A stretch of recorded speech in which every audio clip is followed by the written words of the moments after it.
May 1945.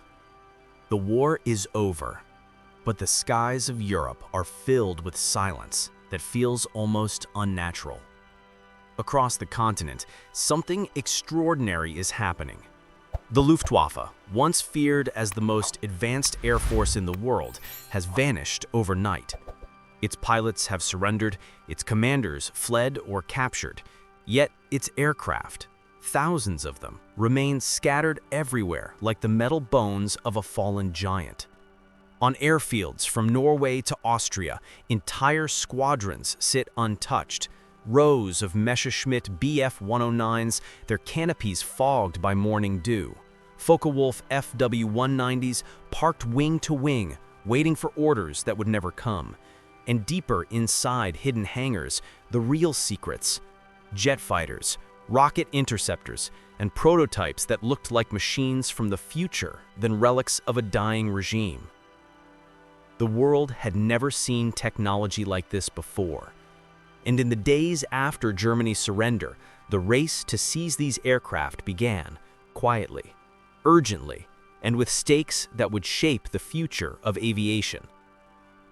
But to understand what happened to these machines, we must step into the moment when the Luftwaffe ceased to exist. Fuel shortages had crippled operations for months. Entire units had been grounded long before the final surrender. Commanders abandoned their posts. Airfields were left with half-repaired aircraft, stripped engines, and crates of unused parts. Some planes were burned by retreating crews. Others were simply left wherever they stopped, their wheels sinking into the soft spring mud. At the famous Rechlin Testing Center, the heart of Germany's aviation secrets, Allied soldiers walked through hangars filled with unfinished ideas, swept-wing jet projects, rocket-powered test beds, radar prototypes, and aircraft so experimental that many existed only as skeletal metal frames. It was here that the Allies realized something chilling.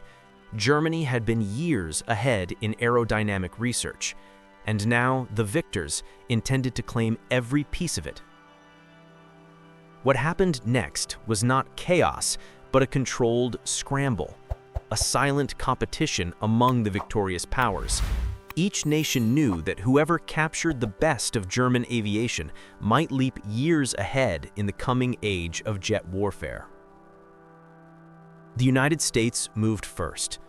On May 9, 1945, just one day after the formal surrender, American intelligence teams launched an operation that would change the future of flight.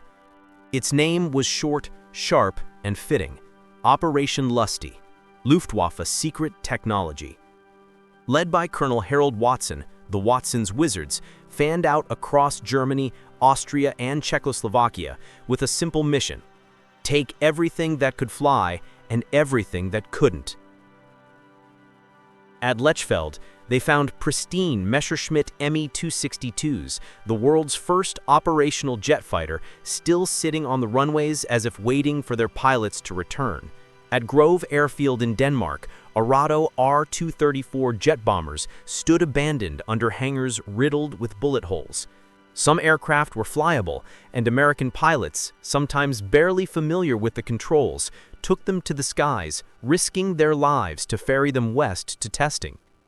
Others were dismantled, crated, and shipped across the Atlantic to Wright Field in Ohio or Freeman Field in Indiana. There, engineers disassembled every bolt, every cable, every turbine, trying to understand how a defeated nation had built machines capable of outrunning anything the Allies had. Britain launched its own effort, Operation Surgeon, but the British wanted more than planes. They wanted the minds behind them. Engineers from the Royal Aircraft Establishment swept through airfields in Schleswig, Vosburg, and Rechlin, interviewing German designers, gathering blueprints, and recruiting specialists for post-war research. British test pilots flew captured jets at Farnborough, pushing them to their limits to unlock their secrets. The lightweight Henkel Hay 162 fascinated them. Small, fast, but dangerously unstable. A glimpse into Germany's desperate final months. Then came the Soviets. Their trophy brigades moved rapidly through eastern Germany, Austria, Silesia, and Czechoslovakia.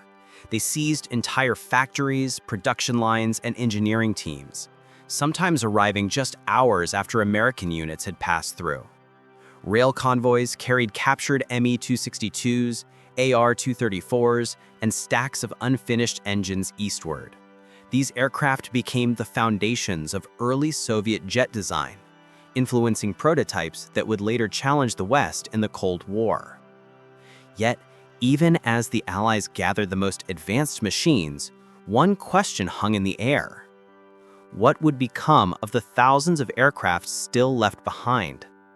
By late 1945, the answer became clear: brutal, efficient, and final.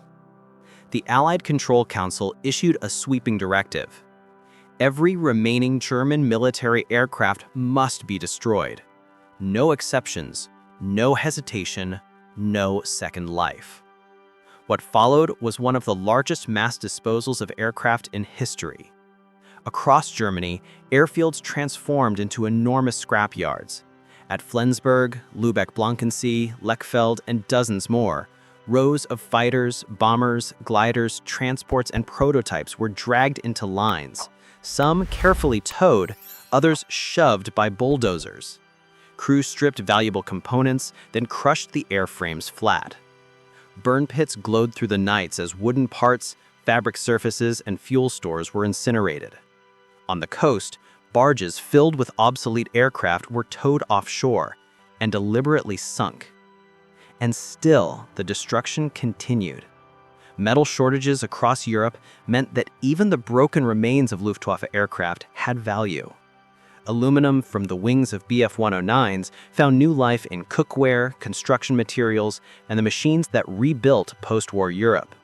For many former Luftwaffe mechanics, now jobless, dismantling the very aircraft they once serviced became their first employment in a world struggling to start again. Yet not all Luftwaffe planes vanished beneath torches and seawater. A handful survived, but in unexpected places. In Czechoslovakia, abandoned Bf-109 factories restarted production under a new name, Avia. The resulting fighter, the Avia S-199, became infamous for its difficult handling and famous for its destiny.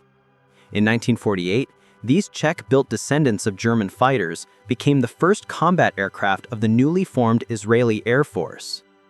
Spain, having built licensed Bf-109s during the war, continued producing the Hispano Aviación HA-1112, a loud Merlin-engined hybrid of German and British engineering. These aircraft would later star in films like The Battle of Britain, long after the originals had disappeared. Norway flew captured Bf-109s and Arado trainers for a brief period, while France built and operated the Toucan variant of the Junkers U-52, using it in transport missions across its colonies. But by the 1950s, even these survivors were fading away. Spare parts ran out, maintenance became impossible. The jet age arrived, and the last echoes of the Luftwaffe's wartime fleet quietly disappeared from active service. Today, only a fragment remains. A few Me-262s, restored using original parts, sit in museums in Washington, Munich, and London.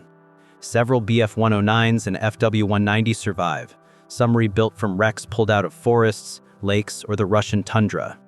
The Arado R-234 jet bomber exists in a single preserved example. Nearly every flying, wartime Luftwaffe aircraft seen today is either a painstaking restoration or an expertly crafted replica. All that remains of the thousands that once ruled Europe's skies are relics, silent ghosts preserved behind glass. Their story is one of innovation, destruction, and a post-war world racing to control the future of flight. The Luftwaffe's aircraft did not simply disappear. They were studied, scattered, melted down, or reborn under foreign flags.